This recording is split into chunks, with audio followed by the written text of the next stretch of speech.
Hey guys, welcome to week 6 discussion board. Again, my name is Julia Kritzberg. Topic I chose was the difficulties of a terminal prognosis. And in the topic, in the link, it says, under Oregon law, a request for physician-assisted suicide is valid only if two physicians state the patient has a terminal disease that is incurable and irreversible and will, within reasonable medication judgment, produce death within 6 months. So I clicked on the link within the link, and on October 27th, 1997, Oregon enacted the Death of Dignity Act, which allowed terminally ill patients in Oregon to end their lives through the voluntary self-administration of legal medication. So there were 5 things that they must be qualified for, and you had to be either 18 years or older, you had to be a resident of Oregon, you have to be capable of making and communicating healthcare decisions for yourself, and you must be diagnosed with a terminal illness that will lead to death within 6 months. It is up to the physician themselves, 2 physicians. It's the attending and the consultant physician.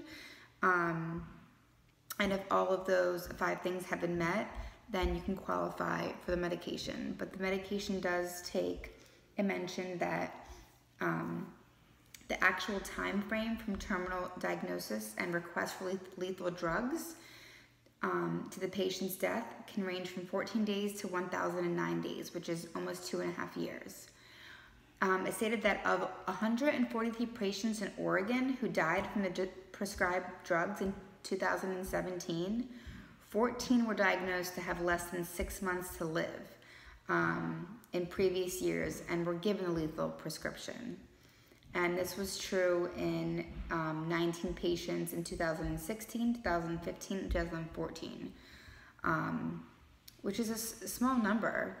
I mean, not a small number, which is out of 143 patients that died, only 14 of them passed away within, only 14 of them had less than 6 months to live. Who knows what that other amount could have lived longer for, not knowing what if they had longer than 6 months to live.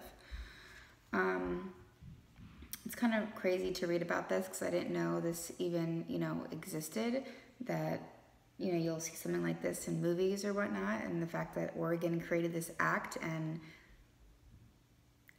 this is allowed is kind of absurd.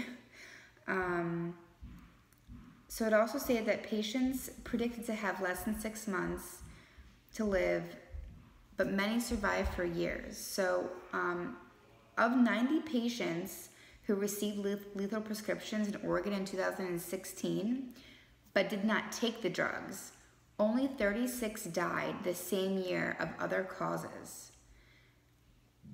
And in one national study, among 900 patients found eligible for hospice care because they were expected to die within 6 months, but 70% lived longer. So my opinion on this is that a doctor can say you have 6 months to live, maybe less, maybe more, but you don't know. And I feel like the patients or these individuals who I guess don't want to live with a certain disease, I understand. I know that it's all about, your decision and how you want to continue your life. But what happens if those 6 months can turn into a couple years or even longer, or maybe your disease ends up not being terminally ill? I had a girlfriend of mine in the previous cohort whose mother was diagnosed with cancer, and they said that she had only 6 months to live, and she lived longer than those 6 months. Unfortunately, she passed away last month, but she got to see her daughter get married and walk down the aisle. She got to, dance with her mother on the dance floor at her own wedding and walk her down the aisle. And I feel like if she took that pill because the doctor told her she had 6 months or less to live, she would have never been able to walk her daughter down the aisle.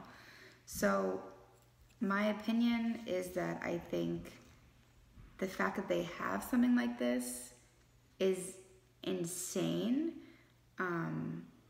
I think maybe for the patients that are in chronic pain and can't live any longer due to their terminal illness could benefit, but I just feel like you never know where life is going to take you. You never know when a doctor says, you know, if you have 6 months to live or less, it could be longer.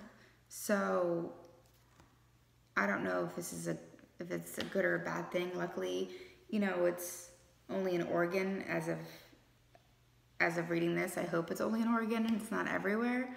So with that being said, it's really hard to talk about or to even have an opinion on, but I ultimately think it's the patient's choice, hands down. Obviously, they have to qualify for having a terminal illness and being diagnosed and, you know, having those 6 months to live, but even as a physician, it's kind of hard to make that diagnosis for the patient. So I don't know. It's the patient's choice. Unfortunately, if we were a family member or even if we knew, you know, if I knew someone was going through this, I can't really change their mind or say anything. So it's definitely the patient's choice, but it's definitely a difficult choice to make, and I have no idea what I would do if I was in that situation, because you just never know nowadays. You never know where your illness will take you. You never know if you're gonna have less than 6 months or more than 6 months and have a couple of years left to live. So yeah, that's the end of discussion 6 this week. All right, thanks guys.